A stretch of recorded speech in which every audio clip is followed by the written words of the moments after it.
So next topic is Laplace transform of some special functions. Laplace transform of some special functions. So in engineering, generally, many times we deal with certain special functions. Like, for example, तुम्ही या प्रकार पाहिलेला असेल काहीतरी बीमवर कुठलेतरी forces add करता आहे. ठीक आहे, बीमवर काहीतरी फोर्सेस ऍड करत असतील किंवा इलेक्ट्रिकल सर्किटमध्ये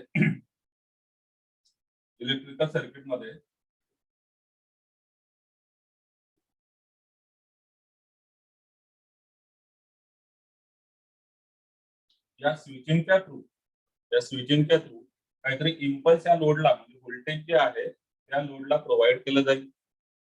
ठीक, आता this thing if they are happening for a shorter period of time. ठीक आहे, पर्टिक्युलर एका शॉर्ट पिरियड करता मी फोर्स अप्लाय केला. ठीक आहे, पर्टिक्युलर एक शॉर्ट पिरियड करता फोर्स अप्लाय केला, परत काढून घेतला. सिमिलरली पर्टिक्युलर एखाद्या शॉर्ट पिरियड करता मी व्होल्टेज अप्लाय केलं आणि परत काढून घेतलं. ठीक आहे, so these are also here this force applied or this voltage applied is what is the function of time. So for certain particular time this force or let us say voltage is applied. ठीक आहे, for a shorter duration. समजा या ठिकाणी अगोदर बघा या ठिकाणी काही फोर्स अप्लाय केलेली आहे आणि या पर्टिक्युलर मोमेंटला मी फोर्स अप्लाय करतो. ठीक, इतका मोठा फोर्स मी अप्लाय केला, इतका वेळ तो फोर्स ठेवतो आणि परत फोर्स काढून घेतो. Force will become zero. Similarly voltage मध्ये सुद्धा तसं मी काहीतरी व्होल्टेज अप्लाय केला आणि खूप छोटी इम्पल्स देऊ शकतो. So this is quite high voltage for a short duration. इग्निशनच्या केसमध्ये अशा केलं एक शॉर्ट पल्स दिला जातो व्होल्टेजचा. ठीक आहे, आपण ज्या इग्निशन म्हणतो, इग्निशन म्हणजे काय, एक शॉर्ट पल्स आपण प्रोव्हाइड करतो. So it is a high voltage for a short duration. So this type of functions can be solve using Laplace transform. ठीक आहे, अशा प्रकारच्या फंक्शन मध्ये सुद्धा लॅपलास ट्रान्सफॉर्मचा यूज होत असतो. So basically mathematically it just an application. तुम्हाला सांगितलं mathematically will be studying two different function. ठीक आहे, दोन फंक्शन, एक असणार युनिट स्टेप फंक्शन. आता युनिटचा अर्थ काय होतो, one.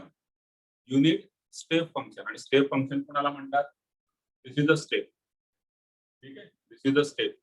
So this is a step function, even this is a step function. ठीक, then we will be discussing unit step function. Unit means whose height is 1 or whose magnitude is 1. Clear? Then there is another function, Dirac delta function. तर the Dirac delta function सुद्धा आपल्याला study करायचं आहे. असे दोन प्रकारचे function या ठिकाणी आपण बघणार आहोत. So first of all let us study unit step function.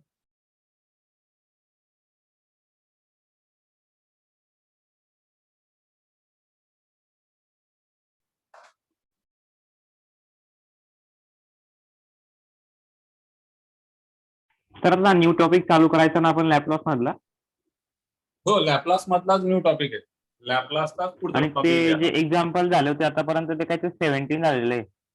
त्याच्यामध्ये मागचे एक्झाम्पल जे आपण घेतले होते ते 17 झालेले आहे. मग त्याच्यापासून हा न्यू टॉपिक.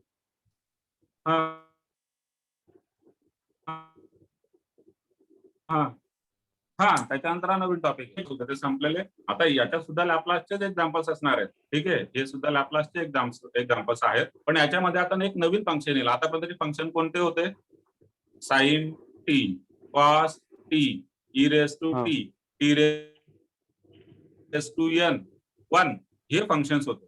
हे आता फंक्शन जे आहेत ते सम स्पेशल फंक्शन, त्यांचा आपल्याला लॅपलास काढायचा. सेकंडली याच्यावर क्वेश्चन्स रेअरली येतात.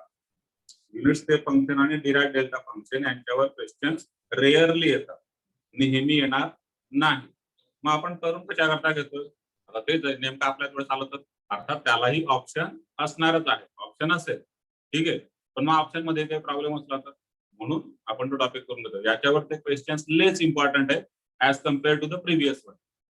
आपण अगोदर जे क्वेश्चन घेतले त्यांच्या कंपॅरिझन मध्ये यांचा इम्पॉर्टन्स कमी आहे. म्हणजे सपोज त्याच्यातले क्वेश्चन 8-10 वेळेस येत असतील तर हा 1-2 वेळेस येतो.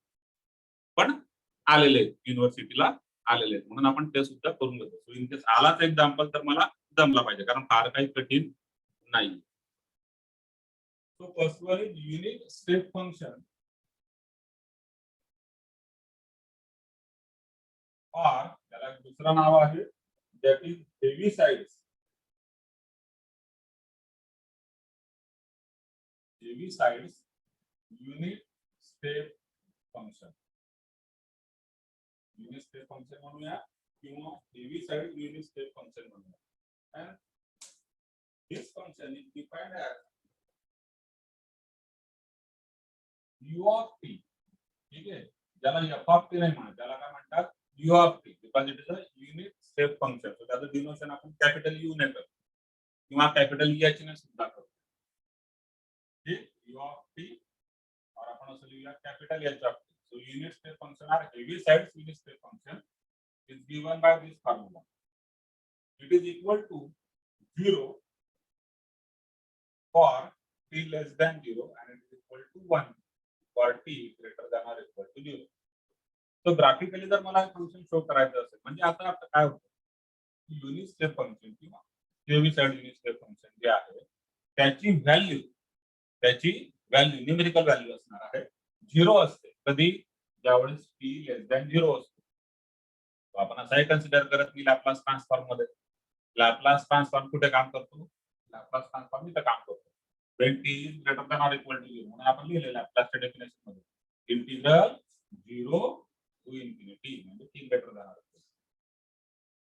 So this unit step or heaviside unit step function is 0 when t is less than 0 and it is equal to 1 when t is greater than or equal to 0. मला जर ग्राफिकली शो करायचं असेल, I can show like this. This is time axis. Here it is origin, that is 0, and here on y axis we have taken u of t or h of t. So this particular function has a magnitude 1 when t is greater than or equal to 0. म्हणजे t ची value जेव्हा 0 आहे त्यावेळेस त्याची value किती असणार आहे 1 आणि t जेव्हा 0 पासून पुढे जाणार आहे इन्फिनिटी पर्यंत तोपर्यंत तो कंटिन्यू जाणार आहे. या पद्धतीने it will go up to infinity dot dot dot dot. ठीक आहे, आपण असं शोधतो इथपर्यंत हे पुढे असणार आहे it will go up to. आणि 0 च्या खाली काय बघा, 0 च्या खाली हे फंक्शन एक्झिस्ट करतंय का? नाही करत आहे. 0 च्या खाली त्याची व्हॅल्यू 0च असणार आहे. म्हणजे जर तुम्हाला ग्राफ काढायचा असेल इथं असतं येणारच नाही ग्राफ. ठीक, so this is basically unit step function. Now आता हे फंक्शन कुठून सुरू झालंय? 0 पासून. हे डिस्प्लेस फंक्शन असू शकतं. Displace, so this function can be displace. म्हणजे it can be started from t is equal to certain value, let us say t is equal to a. आपण खाली लिहून घेऊया displace unit step function. Displace unit step function. So it is given as say u of t. It is u of t minus a which is equal to 0 when t is less than a and it is equal to 1 when t is greater than or equal to a. So now this function is displaced. म्हणजे आता जर मी graph काढायचा म्हटला तर या पद्धतीने t axis u of t इकडे 0. ठीक आहे, and this function starts from t is equal to a. या ठिकाणी this is a. So from this and here it is 1. So this function starts from t is equal to a. इथून पुढे हे unit step function असणार. So this has displaced a units from 0. पुढे गेलेलं आहे म्हणजे डिस्प्लेस झालं. Magnitude किती आहे मात्र त्याची 1. t ची व्हॅल्यू ग्रेटर दॅन t ची value greater than or equal to a असेल तर मॅग्निट्यूड 1 असणार. So this is called as displace unit step function t minus a. So I hope up to this it is clear. Now let us see how to find out Laplace transform of this.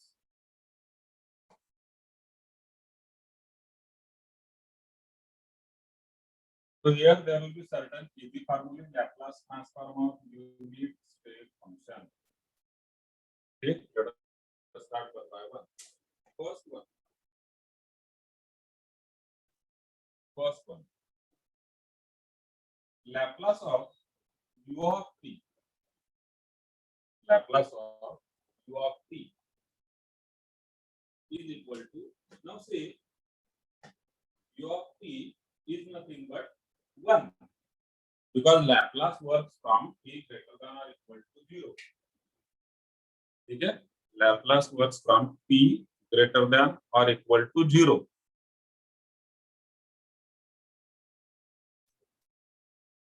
So therefore, for t greater than or equal to 0, u of t की value क्या है 1. So this is Laplace of u of t is nothing but Laplace of 1, and we know that it is 1 upon s. So we will not be writing this, we will be using this formula. Laplace of u of t, it is 1 upon s. Current this is equal to क्या है 1 है. So this is first formula. Second, Laplace of u of t minus a. Second formula, Laplace of u of t minus a. So it is displace unit step function. ठीक है, so या केस मध्ये t च्या ठिकाणी कोण आलेला आहे t minus a.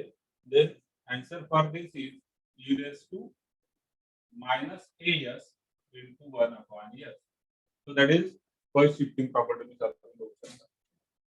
t minus a आहे, ठीक, म्हणून e raised to minus as into 1 upon s. That is the Laplace of u of t minus a. Third, Laplace of f of t minus a into u of t minus a. Laplace of f of t minus a into u of t minus a. Now again it is shifting property. Again it is shifting property. या ठिकाणी ज्यावेळेस बघा आता हे answer कसे मिळालं मला, समजा या आन्सरला जर कसं या ठिकाणी लिहिलं तर Laplace of u of t, it is nothing but Laplace of 1, that is 1 upon s. मग Laplace of u of t minus a काय असणार, तर t च्या ठिकाणी t minus a आलेला आहे ना, तर मी e raised to minus as घेतला आणि इनटू आता काय झालं, हा जो t minus a होता, ठीक आहे, effect of this t minus a is considered here, e raised to minus a. Now this is converted into u of t. आता हा u of t मध्ये कन्वर्ट झाला म्हणजे मल्टिप्लाय करणार Laplace of u of t, म्हणजे त्याचा answer काय होणार e raised to minus as into Laplace of u of t, it is 1 upon s. Clear? Similarly, या ठिकाणी t minus a चा इफेक्ट मला काढून घ्यायचा, बघा ती लँग्वेज कुठली यूज करतोय, t minus a चा इफेक्ट काढून घ्यायचा म्हणजे मला t minus a ला t मध्ये कन्वर्ट करून घ्यायचं. So for that I will be using shifting property. t minus a दोघं ठिकाणी आहे, मग निघून जाणार तो कसं काय लिखणार, मी e raised to minus as ने मल्टिप्लाय करणार.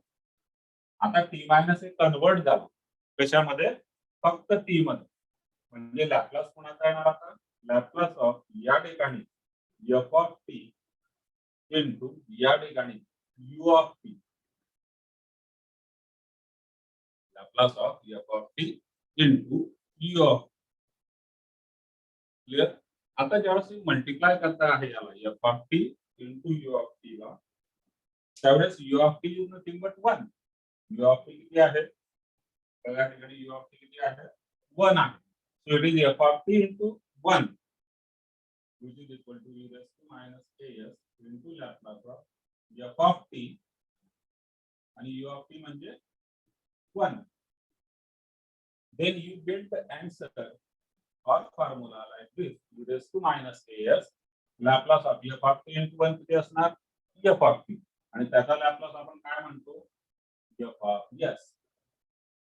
म्हणजे समजा या ठिकाणी sin t असेल तर sin t चा लॅप्लास cos t असेल तर cos t चा लॅप्लास अकॉर्डिंग. सो हे तीन फॉर्म्युले आपण लिहून घेतले.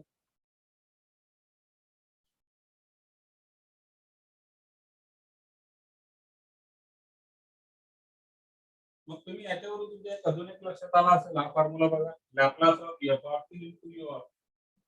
हा एक नवीन फॉर्म्युला लिहू शकता, Laplace of f of t into u of. तो काय असणार, तो असणार Laplace of f of t into 1. म्हणजेच एफ ऑफ एस.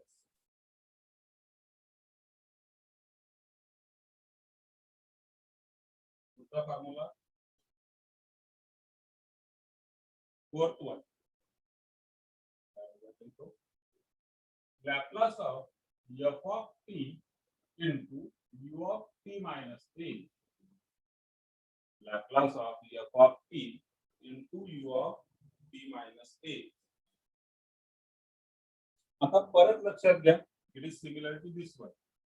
मला या t मायनस ए चा जर इफेक्ट काढून द्यायचा असेल तर मला मल्टिप्लाय कशाने करावं लागतं? e raise to minus a असणे. ठीक आहे, मला मल्टिप्लाय करायचं e raise to minus a into Laplace of what? Into Laplace of what? बघा ब्रॅकेट मध्ये t मायनस ए कन्वर्ट होतो आहे t मध्ये. t मायनस ए कशामध्ये कन्वर्ट होतोय? t मध्ये. कशामुळे? इथे e raise to minus S multiply केल्यामुळे. That is shifting property. ठीक, हा जो u of t minus A आहे तो होऊन जाणार आहे u ऑफ t. करेक्ट. पण मग इकडे कोण होता? f ऑफ t होता. f ऑफ t होता. मग जर t मायनस ए t मध्ये कन्वर्ट होतो तर t कशामध्ये कन्वर्ट होतो? फक्त t आहे ना. t कन्वर्ट्स इनटू मायनस ए त्या साइडला गेला t प्लस ए मध्ये. म्हणजे मला हा जो f ऑफ t होता तो होऊन जाणार f ऑफ t प्लस ए. व्यवस्थित लक्षात घ्या. त्या ठिकाणी दोघं t मायनस ए होते, दोघं t होऊन गेले. तिथं हा टी मायनस ए होता, हा टी झाला. पण हा फक्त टी होता, फक्त टी होता. त्यालाही शिफ्टिंग करावं लागेल ना. मग फक्त जो टी होता तो टी प्लस ए होऊन जाणार. टी मायनस एचा जर टी होत असेल तर टीचा टी प्लस ए होतो. मायनस ए त्या साईडला. म्हणून या ठिकाणी आपल्याला F of T plus A मिळेल. And this is equal to what? Again it is equal to e raise to minus A into Laplace of. आता यू ऑफ टी म्हणजे किती असतो? u ऑफ टी म्हणजे 1 असतो. म्हणजे इथे काय राहणार? फक्त f of t plus a. So हा फोर्थ फॉर्म्युला आहे.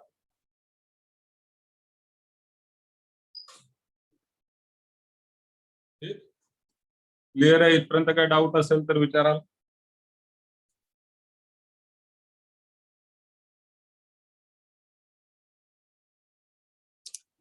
फॉर्म्युले आहेत 1, 2, 3 आणि 4.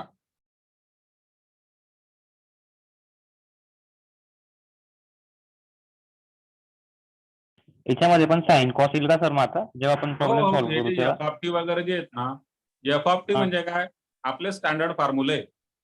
एकदम सगळ्यात पहिला टेबल एफ ऑफ टी चा लॅप्लास एफ ऑफ एस. 1 चा 1 upon s, t raise to n चा, साइन टी चा टी रेस टू एन पण येऊ शकतो. याच्यामध्ये साइन टी येऊ शकतो, cos t, sine h t, cos h t. F of t जिथं जिथं आहे त्या ठिकाणी टी चे फंक्शन असणार. सर मला ओळखायचे कसे की हे या फंक्शनचे प्रॉब्लेम आहे आणि ते वेगळ्या फंक्शनचे म्हणून समजेल ना तुम्हाला. आता मी प्रॉब्लेम लिहाल तेव्हा येईल ना तुमच्या लक्षात हे यू ऑफ टी चा प्रॉब्लेम काय. कारण त्याच्यात यू ऑफ टी दिसेल. साधा सरळ प्रश्न, साधा सरळ यू ऑफ टी असणार त्या ठिकाणी क्वेश्चन मध्ये, किंवा H of T. H of T दुसरं डिनोशन आहे त्याचं, ते पण लक्षात. यू ऑफ टी किंवा एच ऑफ टी दिसेल तुम्हाला त्या ठिकाणी क्वेश्चन मध्ये. घेऊ आपण त्याचे क्वेश्चन. ठीक, ओके. आता एक नोट अजून या ठिकाणी लिहून घ्या. नोट म्हणण्यापेक्षा मी त्याला पाचवा फॉर्म्युलाच म्हणून टाकतो, हरकत नाही. तो फार काही मेकॅनिकलला एक्सपेक्टेड नाही, थोडंसं इलेक्ट्रिकलला डिटेल मध्ये असतो. पण तरी जस्ट आपण लिहून घेऊ. बघा फिफ्थ मध्ये f of t equal to f of t is equal to f1 of t for 0 less than t less than a. ठीक आहे, म्हणजे 0 to a मध्ये जेव्हा t ची व्हॅल्यू असेल तर तो आहे f1 of t आणि पुढे त्याचं फंक्शनची व्हॅल्यू f2 of t होऊन जाते when t is greater than a. मग या केसमध्ये we can write down f of t as, so then f of t can be written as f1t into u of t. ठीक है, f1t into plus plus आता या दोघांचा difference द्यायचा म्हणजे F2t minus F1t into u of t minus a.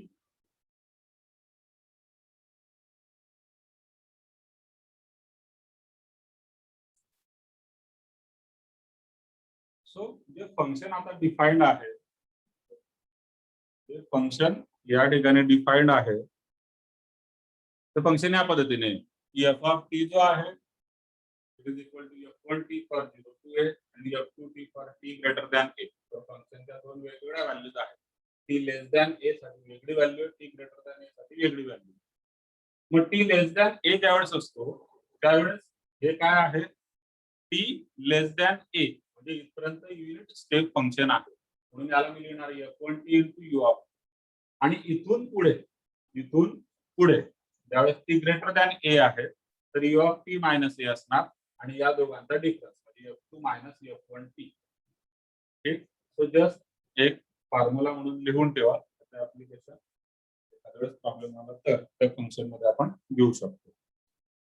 Now you can start with the problems but before that meeting at होण्यात आहे का? येस. ठीक.